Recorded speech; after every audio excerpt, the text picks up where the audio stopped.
Incredible new developments in the case of that Florida mom accused of brutally murdering her 2 teenage children for being mouthy.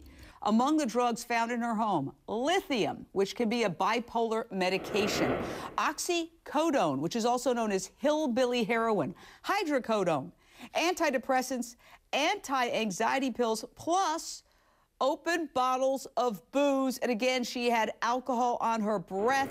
Howard Samuels, obviously, all these drugs are not supposed to be taken at the same time or combined, correct? Absolutely correct, Jane. I mean, you know, she's obviously an addict alcoholic. I mean, to have Oxycontin, to be able to have all these other drugs and the alcohol on her breath, I mean, without question, this contributed to this insane behavior. I mean, it just pushed her over the edge. And of course, she had to be psychotic to boot. Problems. Cindy, Ohio, your question or thoughts, Cindy? Hi, Jane. I was just wondering if there was any signs of child abuse that had been reported prior to her murdering her children. Well, yeah, there was. Steve Summers, last year, she slapped her daughter. And the reports are that this family, this relationship between her and her daughter was broken. The daughter's a 16-year-old. Yes, she's going to be mouthy. All 16-year-olds are mouthy. But this reaction of this mother was bizarre, was it not, Steve? Yes, we had at least a couple of incidents that we know of where Julie Schenecker actually was physical with young Calyx. The one where the police actually came to the house, but there were no marks, there were no charges pressed at that time. So you did have these couple of documented cases, if you will, where other people outside the family knew it.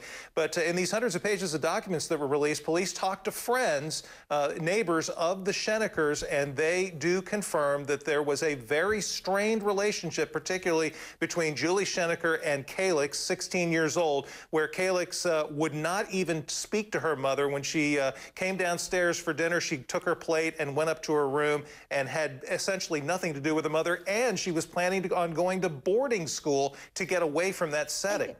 Howard Samuels, isn't that true of children of alcoholics and addicts? They have rage toward their parents. Well, it's very true, Jane.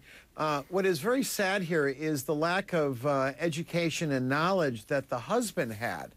You know, this really, I feel, could have been prevented if the husband had really more information on addiction and alcoholism and how it really works. I mean, for this woman to be in charge of these 2 kids while he was off, you know, fighting in one of our wars is beyond me. You know, and that's what America has to learn here, is that we have to teach our country these dangerous signs so we can protect our children.